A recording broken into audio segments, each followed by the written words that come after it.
Let's get started. Okay, excellent. So just waiting to see if Noel can hear, but we're going to jump in. So I wanted to do a bit of a check-in, but if we have a problem with audio, it might not work quite as well. But it might be beneficial to hear from the rest of us also. So, we'll keep our politically pandemic opinions to ourselves, and we could have a real lively discussion, I'm sure.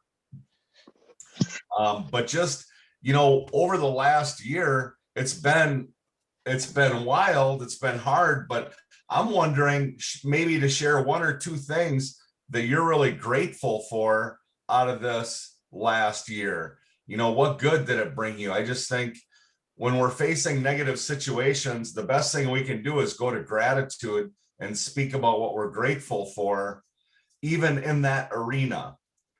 So I would say that for me, it's caused me to be at home more. It's caused me to be more focused on my kids.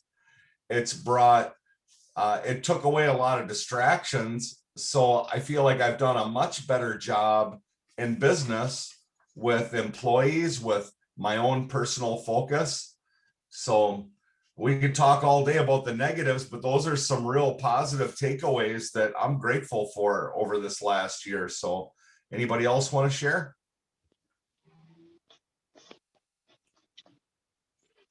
Yeah, hi. Am I on? You're live, Rob. Great. So I have experienced a similar situation with being involved more with my family and actually getting time at home that I didn't typically take. And it's created some patterns in my life that are actually super healthy and have grown my relationship with my wife and my kids tremendously. So that I'm super grateful for.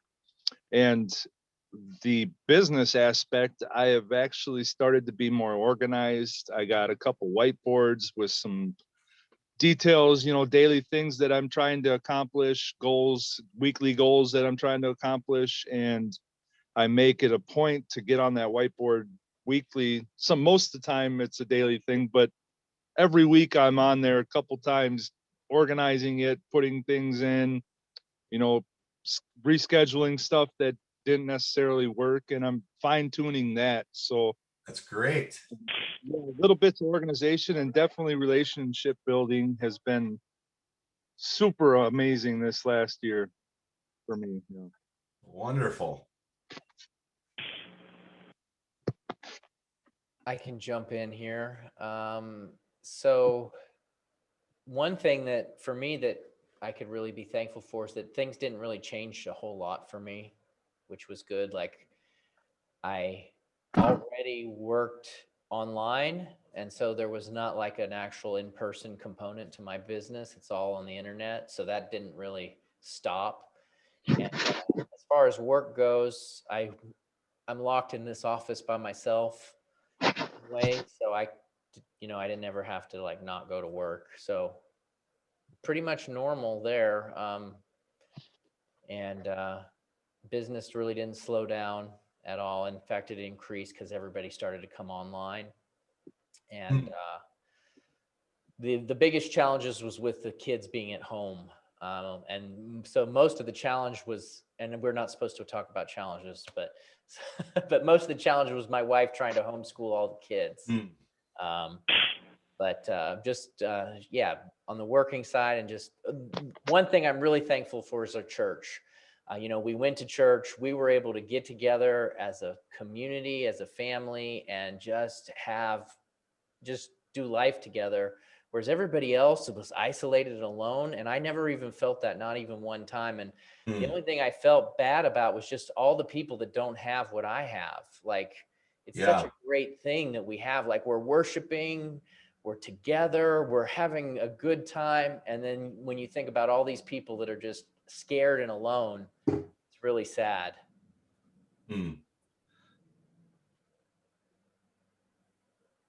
All right, Noel, Ricky, I see somebody's joining us with a phone number of 7797, but it doesn't come up with a name.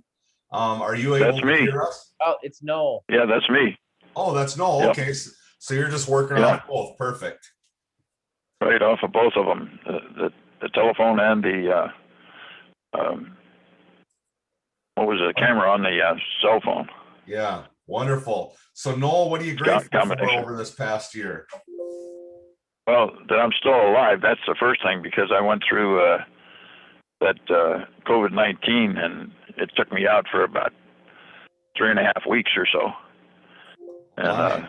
I didn't have to go to the hospital or anything else like that, but I'm grateful for that. But I'm also grateful for a bunch of people that were praying for me in that middle of the situation, if you will.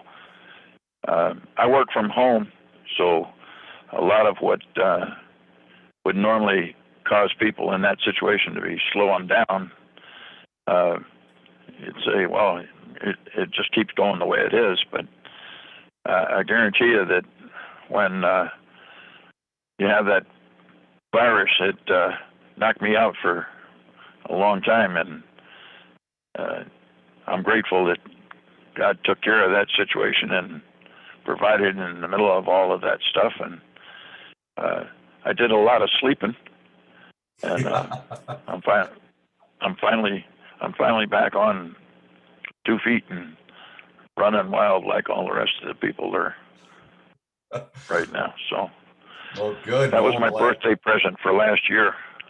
glad to hear it. Noel, what kind of business are you in? I'm actually in helping people who have businesses with their retirement planning, and we provide a service that's free of charge.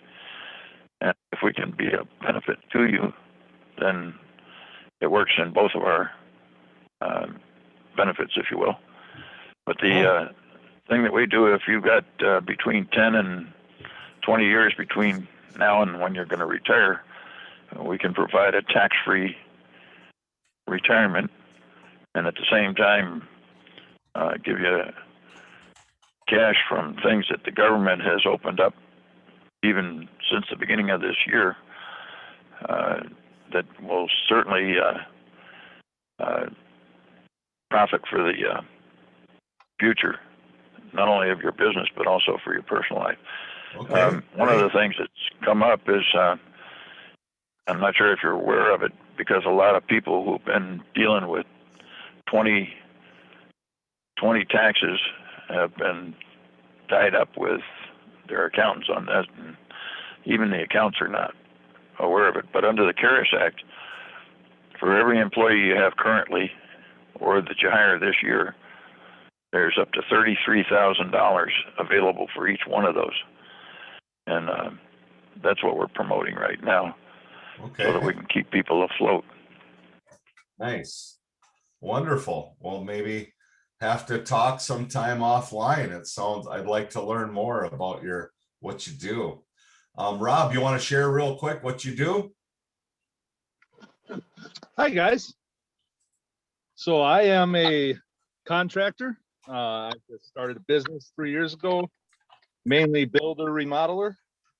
It's just my wife and I on the state website for our business, and basically I run around and I work really hard to do a lot of things in a short amount of time. Yeah. Tremendous. Nice. Well, let's get into this. So I was a plumbing contractor for 13 years. I shut that down and started a different type of plumbing business where all we do is water heaters. We started that in January of 17. We shut Royal Plumbing down in January of 18, and we've been working that ever since. So I don't know about all of you, but there's a lot of ways that in business we can feel what's going on with COVID. I don't want to spend too much time here, but there is something that I think it's really important for us to be aware of. A few things, but the final one, I'm going to share a few, but the final one is probably most relevant. So COVID hit all these factories, so we can't get computer chips, we can't get raw materials. A 2x4 stud, 8 foot long, has went from $1.50 to $9.25. Whoa. Many materials are back ordered. When you're trying to buy things, it becomes difficult to get what you need to do the actual work. So materials are a problem. And then the government unemployment added 800, now 300 extra in free unemployment benefits. So we have millions and millions of people that are making more money on unemployment than they would when they're working. There's help wanted signs everywhere, but there's not people wanting to go work. I talked to a house designer. He said it's the craziest thing. These people that are building houses right now, they were living at home with mom and dad, saving money, making tons of money and doing side gigs. And all of a sudden they got all this money because they basically have had free money given to them by the government for a year that they figured out ways to invest and do stuff with. And he said, that's a lot of our population. So it's the most bizarre thing. As a result, it's difficult to find help and labor. We got hit. I had my admin, she was making $40,000 a year with us. And a little over a year ago, she quit because the government said, we'll give you 75% of your unemployment plus another $800 a week. She went from making 40 grand and working 40 hours a week to making 71 grand a year, not working at all. I might have left too. but anyway, so we have problems. We need people, and it's hard to find people. And if they're working, it's going to be really expensive to find people, and you'll have to get really creative. But here's the real sinister one that we've yet to see that we should all be aware of. Inflation is going to become a crazy problem. Because businesses, if you're not raising your prices, then you're probably not making a profit. So everybody needs to raise their prices to make a profit. Now, I'm not going to dive into the moral issues here. I just want to state some facts. If people want to make money, they have to raise their prices or cut expenses, and they can't cut expenses, so they got to raise their prices. Labor costs more, material costs more, commercial real estate costs less, so maybe you could save some money there. Fuel has doubled in the last 6 months. So all these prices are going up, and it's going to create greater prices in everything you buy and less availability. So the supply and demand law makes everything more expensive, and it's getting out of hand, and it's going to get really out of hand. Some countries are already feeling it. We're going to feel it in a big way. So the reason I say that is because you're going to have to watch closely what you purchase and what price point you sell those things for. Because I think no matter what business you're in, it's going to affect you. We just have to open our eyes to the negative realities of business and say, okay, if I'm going to succeed, if my business is going to survive in this market, in this climate financially, then I'm going to have to make some changes. And it may make you uncomfortable to charge, but you will be part of the problem of inflation, or you will be part of the problem of going out of business. That's incredible, isn't it? Or you'll figure out other ways to manage it. Whatever you do, you should have a pulse on how you're managing your expenses and where your pricing is at. We've had our water heaters, that is our only sole business, they went up 6%, then 7%. These are additions, by the way, then 10%, then 11%, and then 5.5%. So is that like your water heater almost doubled? Yeah. And fortunately, we buy enough that at every one, I got a hold of the regional rep, and I said, here's the deal. If I have to pivot and sell a different water heater because they'll give me savings, I'll do that. And I eliminated 4 of those 5 price increases by leveraging the volume that we use. Tremendous. So we were really blessed that way. We got good relationships, and they want to stay with us, and we want to stay with them. But it required attention, right? And that's all I'm saying. We just have to open our minds and see things 3-4 different ways and be willing to do some different things. And sometimes that's going to mean charging your customers more for the same service because your prices went up and you cannot absorb that, or you won't make any money. And if you don't want to make money, then go work for somebody else because you can make an awesome wage working for somebody else. If that's all you want to do is go to work and make $10, $15 more an hour than you ever did before. Because that's out there Incredible. right now. But if you're going to run a business, then are we playing business or are we taking care of business? That's right. So, moving on. So I want to focus today on a little bit of a passage. I won't read it, but I think it's really relevant when we talk about how to get more done. You know, there's a passage that talks about how in the New Living Translation it says that an owner was going to go away and he gave one person $1,000, another person $2,000, and another person $5,000. And then he went away on his journey, and it says right away the one who he gave 5,000, he went to work and he doubled it. The one he gave 2,000 to went to work and he doubled it. The one he gave 1,000 to, he was kind of afraid, and he apparently buried the money or did something like that. And then the owner comes back a while later, and the first guy says, "Hey, you gave me 5,000. I got another 5,000 for you. I doubled your money." And the second guy says, "You gave me 2,000. I doubled it. I got an extra 2,000." And both times the owner says, "Well done, good and faithful servant. You've been trustworthy in the smaller things." He calls money smaller things. He says, "I'm going to entrust you with bigger things." How we operate with money will determine our spiritual authority that we get to walk in. These guys were entrusted with money, but even though it was large amounts of money, he called that the smaller thing, the less important thing. What he's saying is money is the less important thing, but how you deal with it is a more important thing. And in this case, they're expected to multiply it. Well, the third guy says, "I knew you were a harsh man, and I knew that you really would have demanded your money back, and I was afraid. I didn't think I could do very well with it, so I just buried it, and here's what's yours, the whole $1,000. I didn't lose nothing." And he says, "You wicked, lazy servant.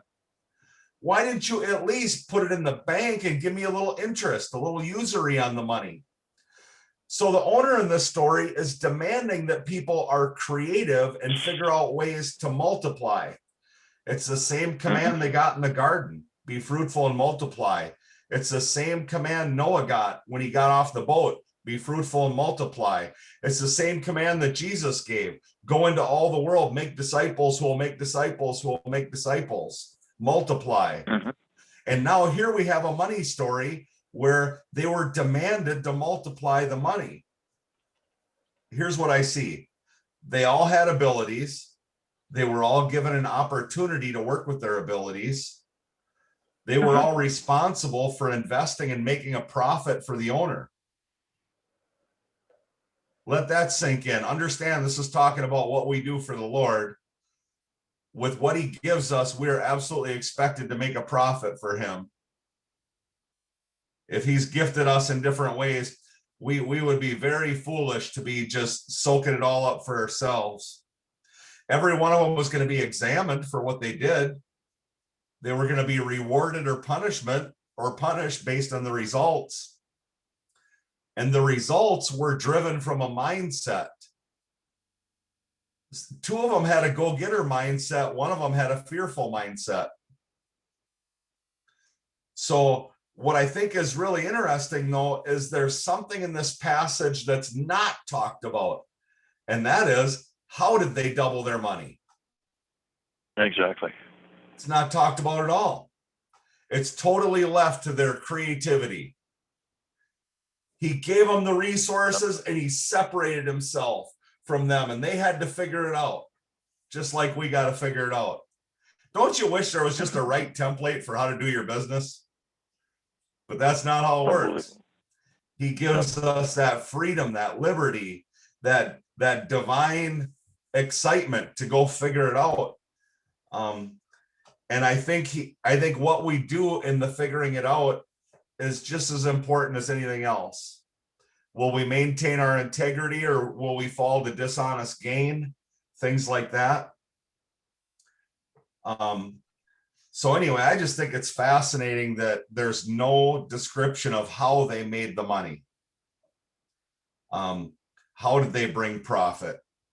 Because if you're an entrepreneur, you have something in you that wants to be creative. You wanted to do something different.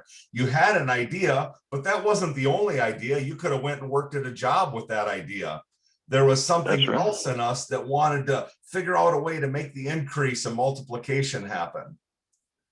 That's right. So don't go back to just being a worker. That's right. It can be easy to take our company and just be a worker in it. And I want to share with us how to think bigger today, whether you're a one-person shop or whether you have a team. So here's what we're going to do. If you have a paper and pen or something to write on, that'll be helpful. Got it. And what I'd like you to do is I'd like you to draw an oval and leave some room outside the oval. That's your boardroom. That's your meeting table. And there's going to be some people around this table. And if you're a one-man shop, you're going to be all these people. And that's Yay. okay. Hey, You just put every hat on. You wear it anyway. that's right. All right. So one hat. No, I'm not telling you what yours have to be, but here's some ideas. One hat might be business development. One is production or operations. One is sales. No matter what business you're in, you do sales, but you may not think about it. You may not do it very well, but you're doing it. And I would encourage you that sales is the one place you have control of your profit. After the sale's done, you've lost control. So it's really important how you sell. Accounting, what you do with your money. Administrative, how the order in the company works. Human resources, how you will hire. Technology, what things you need in the tech world for your business.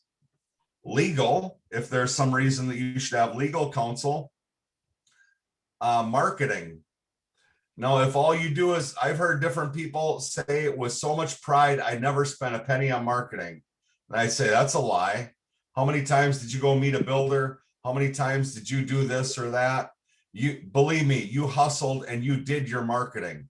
You did whatever you did was to try to help people believe in you. And then they brought you a job and you had to sell that you would do that job.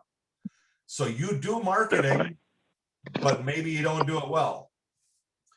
And then marketing, there's a lot of different marketing things. I won't get into that. That's kind of become my main role in my company. I never saw that coming, but I learned that that's probably the key. Another thing I heard that Steve Jobs, at the end of his career, that was the only thing that he really held that was his, is marketing. He entrusted other people with everything else, but he wouldn't let that go. It's that important. And then upper management, seeing things with a real big picture lens. So put whatever you feel like is important around the table. And then the next thing you would do is say, what should I be doing in my business that would bring the greatest return? You want a return on your time, on your money. And a friend of mine calls it the JOI, the joy on investment. You know, there's a factor of, do I like what I'm doing? Because if I'm doing something and there's good money in it, but it makes me absolutely miserable, that's probably not where God's calling you. You want to have joy on your investment, and it's going to be hard work, but what should you be working on? And chances are there's something in your business that you have a sense that if I did this better, it would really blow things up. But what you lack is the resources maybe to really get that thing done. But if you start thinking about what resources you will need to get that thing done from all these perspectives around the table, then you will start to see the who that you might need. It's generally not what you need, it's who you need. People who are successful in business learn how to find the right people to help them where they're weak. And in my business right now, I have a lady in the office. She's better at books. She's better at organizing. She's better at pioneering into new systems. She's better at all those things than I am. And then I got a guy that runs the day-to-day. He's better at managing people. He's better at consistency. He's better at selling than I am. And then I got a guy in the field. He's better at managing the guys out in the field. He's better at managing inventory. And all three of those people are actually better with people than I am. I tend to be too firm and too rough, and it's hard on people. So I've had to surround myself with leaders who would be better with people, so it's an enjoyable place to work. So who do you need now? Maybe the next person you need is somebody who can help you with marketing. So if all these areas are like this and they're all up here, but there's one that's really low, work on that low area because it's an anchor to you. And when you bring that up, the whole organization can come up and something else will show itself to be low. The lowest thing in your company is your anchor. So when you elevate that anchor, you also elevate the lid on your company because the anchor is holding you at a certain point and there's a lid that's forming over you, and that can become concrete if you don't work that anchor. In fact, business is always pushing against a lid by elevating your weakest areas. Does that make sense? It sure does. So this is an exercise. Imagine the boardroom in your company, who would be on it? What would all these people have to say from their unique perspective about the idea that you feel like would really break your company through into the next level? It might be a pivot in a business model. It might be how to become more efficient, how to be faster, how to be better. Whatever you do, you don't want to do it like everyone else does. You want to be unique and stand out in some way. That's very important to be different. They call it the unique differentiator. What makes you special? Because when you know what makes you special, you market to that, you sell to that, you perform to that, you build to that, you act like how different you are. But it's up to you.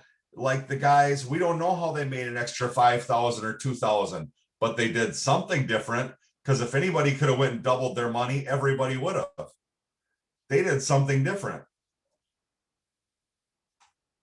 So do something different, or do the same thing and do it better or faster or more efficiently or more friendly. Do it, but decide and then look at your differentiators and put them to the test. Are they weak or are they really strong?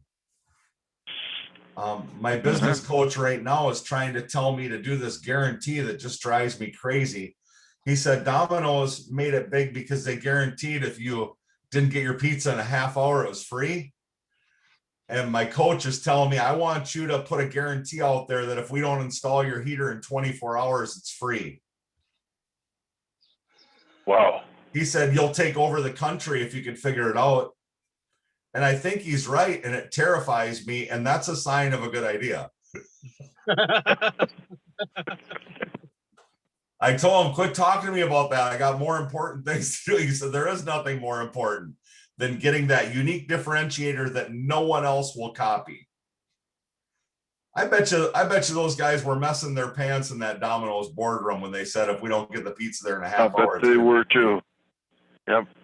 I bet they were too. But then they all sat and talked about what it would mean. So don't confuse the problem solving stage with the dreaming phase. Dream first of what could be built and let God build a little excitement in you before you start doing the problem solving. Because if you start with problem solving, you'll never do anything. So imagine that boardroom and what you'll do. And put your idea to the test. Do it with financially, do it with operations, do it with marketing, with selling. You know, what do I need to do to make that happen? Who do I need on my team that can help me understand the next step if maybe I don't know it? So I think I did that when it was just me and one plumber, and I said, I want to sell 500 water heaters in a year. That was my dream when we launched the company. And I thought that would mean doing 10 a week. It would mean doing 2 a day all year long. And so I started to lay out all the different things that would mean. And I started to really believe it could happen. And after your spirit is awake to the idea and your mind is committed to the idea, then start solving problems. So then we started hammering the problems one at a time. And the first year we didn't do that many. We did like 300 heaters our first year. But this year we're going to do about 1,300. And we're only in year 18, 19, 20, 21, year 4. So now we're doing bigger things than my biggest dream back then. I love that, Ricky. Dream, then plan, then work the plan. That's right. That's good stuff. That's good. So I just want to encourage you guys to be dreamers of what the next thing could be, and let that really take root in you, and then pull some people together. And if you have a team, I want to show you a tool that we use in our weekly meetings that we do. We call them level 10s. I'm not smart enough to develop this stuff. This stuff was developed by somebody with a lot more business experience than me, but we've put it to work and we found a tremendous amount of benefit in doing that. So I'm going to see if I can figure out how to screen share here, Casey. So I'll just share my screen. Host disabled, participant screen sharing. You're muted, Casey. Let me see if I can figure this out for you, Ray. Okay. Okay, advanced sharing options. Okay. That's a problem with these confusers.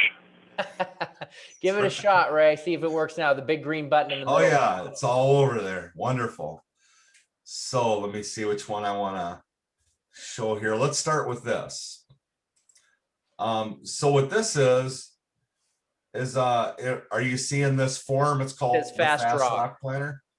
Okay, so Right. the rock is the big idea that needs to happen that'll help you accomplish your goal. Like right now, we have some aspirations, but I am desperate for technicians. So my rock this quarter is to find 2 technicians and hire them, and to find 2 trucks. Finding trucks is just as hard as technicians right now for me. So that's Wow. my rock.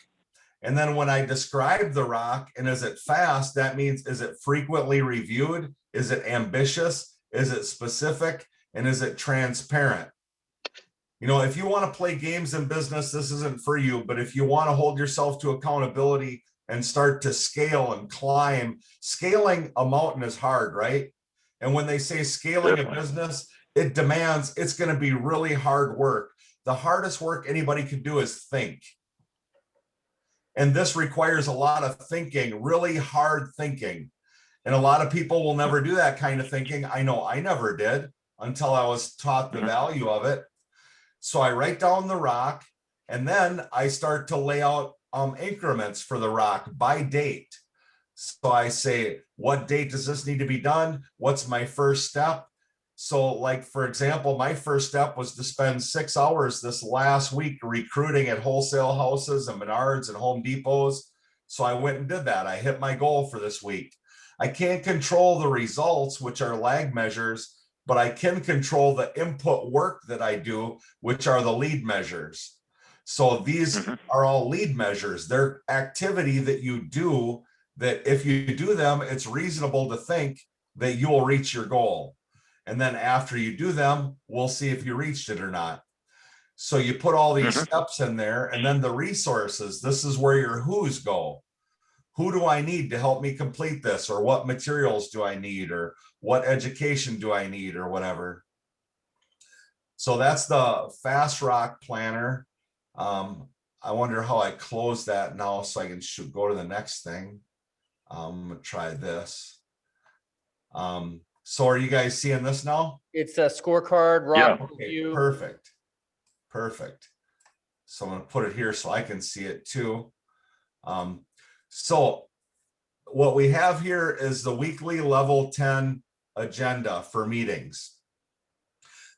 So we spend 5 minutes doing a segue. We share, a personal big deal and a business big deal, but that's it. And there's no talk back during these first 5 sections. You say that's where meetings go bad, is when a lot of conversation is allowed. Then nothing ever gets done. Everybody just talks. And at the end, you're all dumber than when you started. But That's a fact. it is. None of us are as dumb as all of us. Yeah. So That's so what we they do a call little- group think. Yeah, so we do a segue so that everybody gets their voice in the space and shares what's important. And then we do the scorecard. So in the scorecard, I could pull this up maybe. I'm not going to. The scorecard is just a set of metrics that you're watching regularly. For us, it's how many installs did we do? How many callbacks were there? What was the weekly revenue? What were the weekly hours worked by all employees together? Different things like that. So we have a scorecard, and basically we have goals for every one of those scores. And we say, so it'll be like, all right, scorecard should have had 24. We had 22 installs. Where our goal is X amount of revenue dollars, we hit X amount of revenue dollars. It makes us all look at the facts every week. And that takes probably about 2 minutes. And then the rock review, we talk about those rocks that I just showed that sheet. And basically you say, I'm on track. I've done all the activity I was supposed to do. Or you say, I was off track because I had this problem or that problem, whatever. If there's a real issue there, it gets dropped down to this, the IDS time, which is the bulk of the meeting. Then if there's customer or employee headlines, is there anything special or problematic about any customer or employee? Now, this is just bullet points. And if there's an issue, it gets dropped down to IDS. And then the to-do list that was given at last week meeting, it'll get listed and it'll be like, is it done or not done? So here was a to-do list from last week. Nate was supposed to train and develop script for warranty. Nicole had to change stickers and order new ones. I had to create a warranty script. So in this point, he would just say, Ray, warranty script. And I'd say, yep, done. But if I say, well, the printer he'll immediately interrupt me and say, does that need to be dropped down to IDS or will you have it done for next week? No, we don't have to discuss it. Just carry it on to next week and it'll be done. Everybody's accountable to what they're supposed to do. And then we'll have a list like this here. This is all of our IDS topics. IDS stands for identify, discuss, and solve problems. So here's all the issues that came up. Either we plugged them in there during the week, or they came out of this list when we talked through these things. And then we look at these and we prioritize the 3 most important, 1, 2, 3. That's how you start this. So what are the 3 most important issues? And if you're a one-man shop, you can do this. You could list all your issues, and then you can determine what the 3 that deserve your attention. And you determine that based on, if you worked on those things, how much impact would it have in your business? Generally, business owners work on the things that are reactive. They allow the business to demand their time here and there, and we have to do that. But when you're sitting down having a meeting, you should be thinking about the most important things that could have the greatest impact in your business. So you list them 1, 2, 3. And during this hour, if we only get through the top 1, well, guess what? We did the most important work. If we get through the 3 and we still have more time, then we go again and pick the next 3 most important ones. And then we We get as far as we get in an hour, and a timer goes off in an hour, and we are done. It goes in the parking lot if it's not done. We don't sit on the phone for another 10, 15 minutes. We meet every week. We're going to constantly get gains every week, and we accept non-closure. If it's work that's got to be done, somebody's got to do that work, right? But it doesn't have to be done in the meeting. And then finally, we conclude where we recap and restate the to-dos that came out of the IDS time, because during the IDS time, we're identifying the problem. And that's not as simple as it sounds, because usually the problem that you're dealing with is not the core problem. So identifying your problem means digging deep and being honest. And there have been times at the meeting, I got such transparent people. I told them, if you don't tell me what's really wrong with me when I know what's wrong with me and nobody's courageous enough to say it, I'm going to be really upset. I don't care that I'm the owner. If there's a problem in this company and I'm the problem, one of you better be courageous enough to say it, and I'm going to actually give you a raise. Because I can't have you operating in fear, right? That's what the third guy did. Fear is the opposite of love. So identifying the problem is saying what's really the problem, because it's not always the fruit we're looking at. Sometimes there's a root that's deeper that needs to be dealt with. And then we discuss the root problem after we've identified it properly. And usually we find these things are easy to solve when you really understand the whole issue. It's hard to, you can't prune fruit, it grows back thicker. But if you figure out and do a good job identifying the problem and discussing it, you'll solve it. And that'll be the only time you ever deal with that problem. Because after you solve it, everyone will know how to deal with that problem moving forward. You decide it once and for all in a bigger way than we don't. When we're doing this, we're never talking about one single employee. We may have an employee that we have to talk about, but we're usually translating that into how does this affect with other employees? So identify, discuss, and solve once and for all.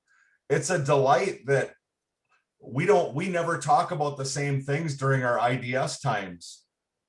I really sincerely believe that everything on this list is fresh and new, and moving forward, it's always fresh and new.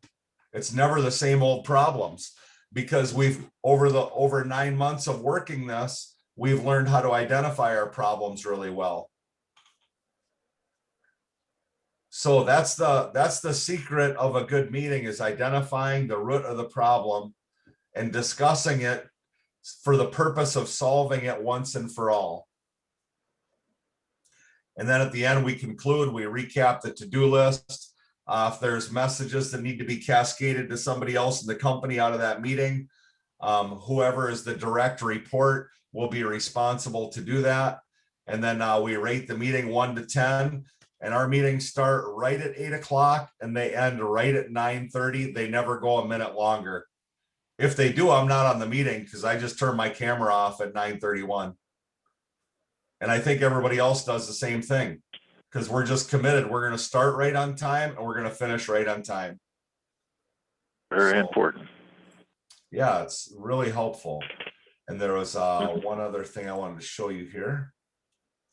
So this is a document that I could send you guys, and I think Casey has some things that are similar to this too, but it's like the strategic vision and executive plan. It's your purpose, it's your core values, it's the behaviors that are going to happen inside your company. It's what are your 3 to 5 year goals, what are your 1 year goals, and then we can go deeper into the quarterly execution. Here's the rocks for this quarter. I'm responsible for field workers, and I'm responsible for this new venture that we're trying to develop that to a point where we decide if we execute it or not. And you can see there's only 4 of us on our team, but everybody on that team has really important things to do this quarter that have nothing to do with their day-to-day work that they're also responsible for. So the way you grow is to do your day-to-day work, but then also to do the really important stuff that never gets done. And this stuff is so slippery. That's the beauty of a weekly meeting, is looking at it every week, and it makes us accountable to, did we do some work here or not? So then here's my 2 rocks in a little bit further detail, so that we all read this stuff before the meeting. We're responsible to do that, because then when we're on the meeting, people can call me and say, hey, have you listed the benefits and problems with this yet? No. Well, it's been a month since you had this rock. How come you haven't done that yet? Well, I can make up an excuse, but I just didn't do it. So I'll take some time to open up for questions if you guys want, or discussion that has anything or nothing to do with what I've talked about so far. Hopefully something in here was beneficial to you guys. So Ray, I would say so. how long did it take you from the time that you started doing this to when you got really proficient at it? I'd say about 5 or 6 months before we really felt like we were doing good. And that's with, I'll just say, we hired an implementer and they charge $4,000 a day, and you meet with them every quarter. And what they do is, our whole team sits down with this guy for 8 to 10 hours, and he gives us coaching and really raises up the whole team. That's seems like a lot of money, but that is the best money I've ever spent. It has created so much. Once a quarter, that's only 4,000 every quarter. That's not like 4,000 a day. Right. Yeah. Yeah. It's 4,000 for the day, but that day only happens once a quarter. Yeah. But I also pay 1,800 a month for weekly coaching sessions with the same guy. So my proficiency is really ramped up, because I'm taking in an infusion every week, and I'm held to accountability with him to do the things that he gave me the week before. So they would help you with these meetings, basically. Yeah. Everything you've seen is a result of him coaching me and me putting it together, and him saying, do this different, do this better. So it's and this is all the Traction system. If you read the book Traction, I could show you these, and they're the documents right out of Traction or Pinnacle. Those are 2 business coaching systems that my coach works off of. And some of them Traction's better, some of them Pinnacle are better. But on that note, I would just say, invest something in yourself. I was talking to Keith Tusey once, and he said, Ray, I think the thing that you're doing that's the best thing is you're not afraid to spend money on yourself to make yourself better and to learn the things that you don't know. I mean, I got a 6th grade education, guys. I did drugs from 7th grade on.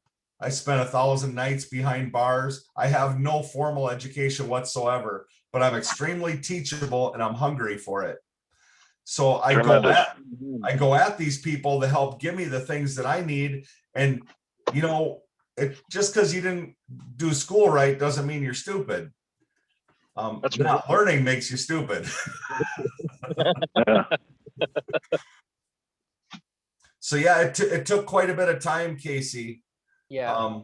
And you just do it and you get better and better. And if anybody wanted to press into the system, you wouldn't have to get an implementer. I'd be happy to share what I've learned, but it won't be nearly as powerful as having an implementer working with you. Yeah, I think the implementer idea is a pretty good idea if you're ready for that.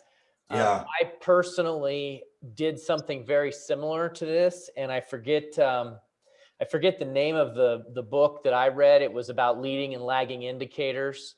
Yeah. They had a meeting system where you have one, they call it the big goal. You have one big goal and you focus on that. And they had a system, and I tried to implement it. And I did it for a little while, but I fell away. And so, that's just one of the things that can happen. And I need to get back on track with another system and just make sure I push it through. Yeah, I'd be happy to share my tools with you, Casey, that you could just plug and play off of, Google Docs and Sheets and stuff like that. You'd be months ahead of where I started because we spent a lot of time developing a lot of this stuff, and I'll just give it to you. Another real quick question is, how many of your team members are in on these meetings? Is it everybody, or how do you decide which ones to put?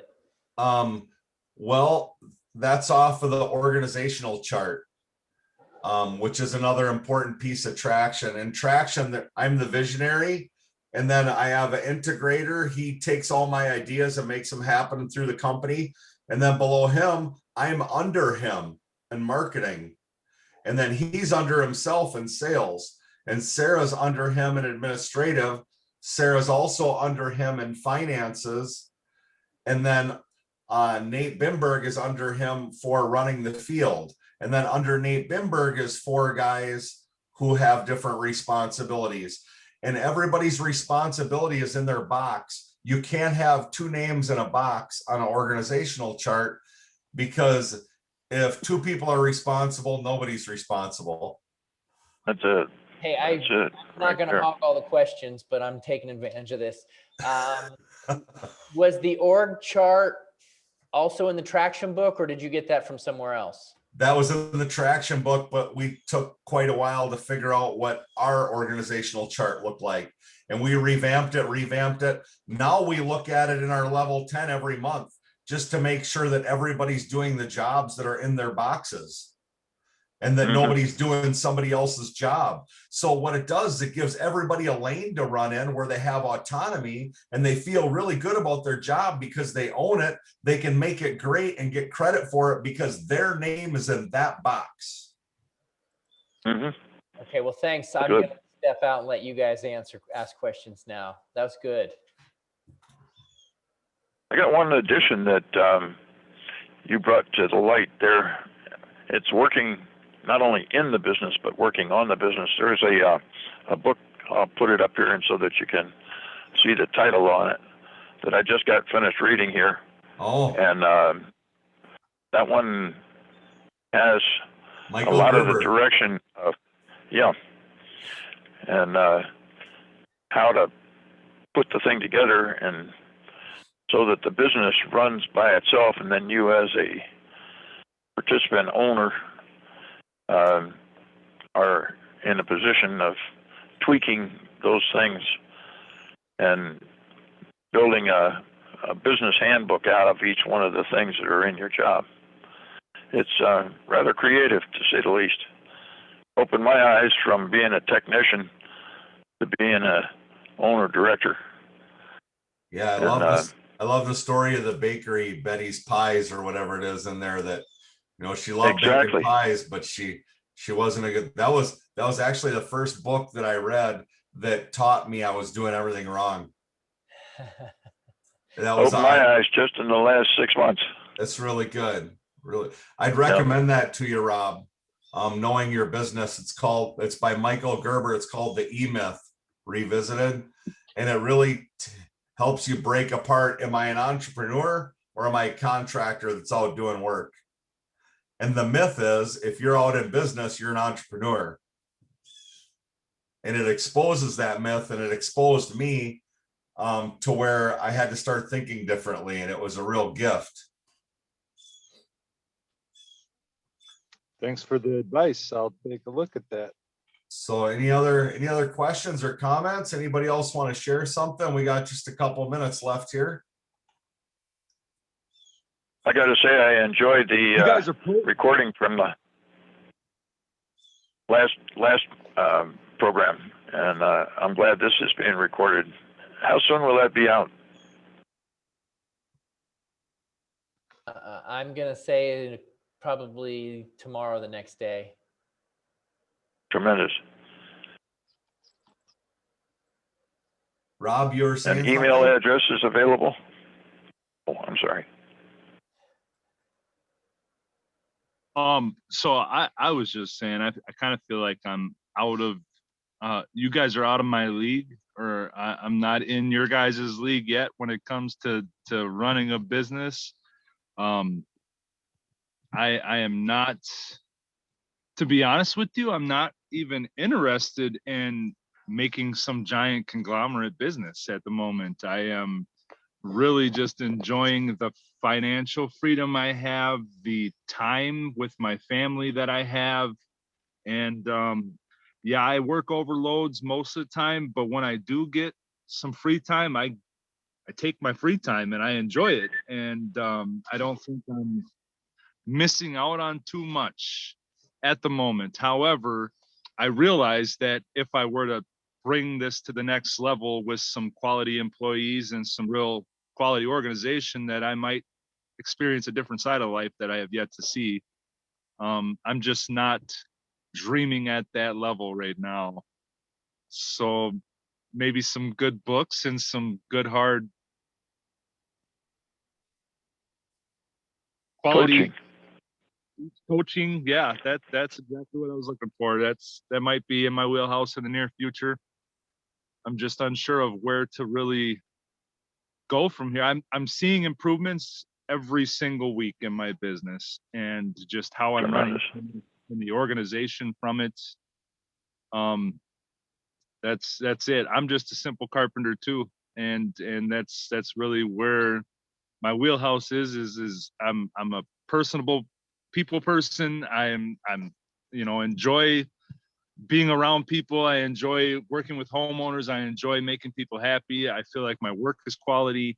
I make very few mistakes, so there's that aspect of it. I'm not backtracking too often, so there's a lot of quality things that I see in myself and the way the business is operating now. I'm just not looking to start building skyscrapers anytime soon, No, and I would respond to that, Rob, by saying, if you thought to yourself in 20 years, is this what I want to be doing? Do I want to continue doing carpentry in the way that I'm doing it now?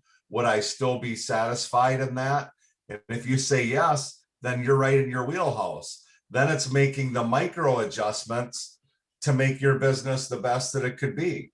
But if you think, you know something, I think I would like to do something unique and different, then start playing with those desires.